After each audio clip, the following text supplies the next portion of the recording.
নির্বাচনী প্রচারণার আরও খবর জানবো, এজন্য আমাদের সঙ্গে কুমিল্লা থেকে যোগ দিয়েছেন মারুফ এবং ফরিদপুর থেকে যোগ দিয়েছেন হিমন। প্রথমেই আমরা ফরিদপুরে হিমনের কাছে যাব। ধন্যবাদ। আমি গতকালকে থেকে নির্বাচনের যে প্রচারণা সেটা আনুষ্ঠানিকভাবে কিন্তু শুরু হবার পরই ফরিদপুরের বিভিন্ন আসনের যারা আসলে বিভিন্ন দলের যারা প্রার্থীরা রয়েছেন তারা কিন্তু প্রচারণায় মাঠে নেমেছেন এবং এই মুহূর্তে আমি আছি আসলে ফরিদপুর 2 আসনে, যেখানে বিএনপি থেকে মনোনয়ন পেয়ে যিনি প্রতিদ্বন্দ্বিতা করবেন বিএনপির সাংগঠনিক সম্পাদক, কেন্দ্রীয় সাংগঠনিক সম্পাদক শামা ওবায়দ ইসলাম রিংকু। অন্যদিকে এই আসনের যদি বলা যায় যে 10 দলীয় যেই মনোনয়ন দেওয়া হয়েছে, যাকে বাংলাদেশ খেলাফত মজলিসের যিনি মনোনীত প্রার্থী মাওলানা আকরাম আলী সাহেব, তিনি কিন্তু এই আসনটিতে নির্বাচনের ভোটের মাঠে প্রতিদ্বন্দ্বিতা করছেন। আমি এই মুহূর্তে আছি ফরিদপুর 2 আসনের 14 ইউনিয়নে। এখানে কিন্তু শামা ওবায়দ ইসলাম রিংকু অর্থাৎ বিএনপির একটি জনসভা চলছে, সেখানে আছেন বিএনপির মনোনীত প্রার্থী শামা ওবায়দ ইসলাম রিংকু। আমরা সরাসরি একটু তার কাছে চলে যেতে চাই। এই যে গতকালকে থেকে যে নির্বাচনী প্রচারণা শুরু হয়েছে, গতকালকেও প্রচারণা করেছেন, আজকেও আপনি প্রচারণায় কিন্তু অংশগ্রহণ করেছেন এবং মানুষের কাছে যাওয়ার একটা সুযোগ তৈরি হলো নতুন ভাবেই। কেমন সাড়া পাচ্ছেন মানুষের কাছ থেকে এবং কি ভাবছেন, কি প্রতিশ্রুতি দিবেন মানুষকে?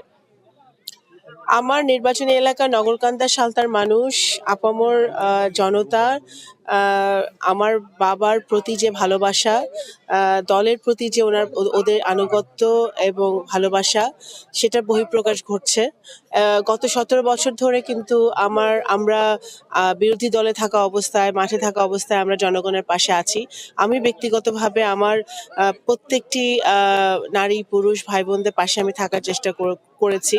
তো এখন যেই আগামী 12ই ফেব্রুয়ারি যে নির্বাচন, সেই নির্বাচনকে সামনে রেখে আমাদের যে প্রচারণায় আমরা অভাবনীয় সাড়া পাচ্ছি। আচ্ছা, একটা ব্যাপার যদি বলি যে আপনারা নির্বাচনের যেদিন প্রতীক বরাদ্দ পেলেন সেদিন রিটার্নিং কর্মকর্তার পক্ষ থেকে কিন্তু বেশ কিছু কথা বলা হয়েছিল, আচরণবিধি মানার ব্যাপারেও কথা বলা হয়েছিল।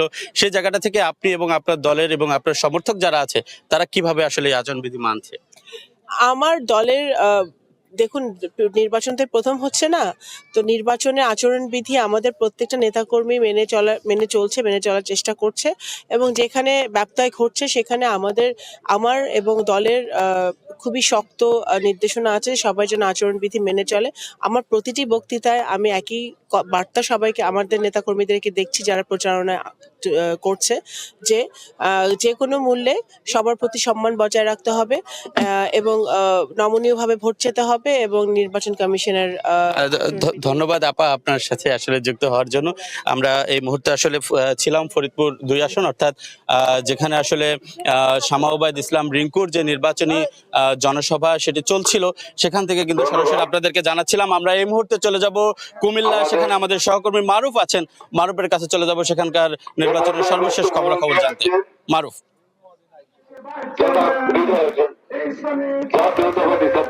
কুমিল্লা জেলার সাবেক সভাপতি জনাব সাইফুল ইসলাম শহীদ বক্তব্য রাখছেন। জনাব সাইফুল ইসলাম শহীদ। নির্বাচনের প্রচারণা শুরুর যে দ্বিতীয় দিন, আজ কিন্তু জেলার যে প্রত্যেকটি আসন রয়েছে, প্রত্যেকটি আসনে কিন্তু নির্বাচনের যে দলীয় ঐক্যজোট চট্টগ্রাম উপজেলার চিউরাই ইউনিয়নের উদ্যোগে আয়োজিত আজকের এই নির্বাচনী সমাবেশের সম্মানিত সভাপতি, মঞ্চ উপবিষ্ট রয়েছেন 24 জুলাই আন্দোলনের ঢাকার রাজপথে সামনের সারিতে থেকে নেতৃত্ব দেওয়া জুলাই আন্দোলনের অগ্রনায়ক দলীয় জোট কুমিল্লা 4। নির্বাচনী প্রচারণার খবর জানাচ্ছিলেন সহকর্মীরা।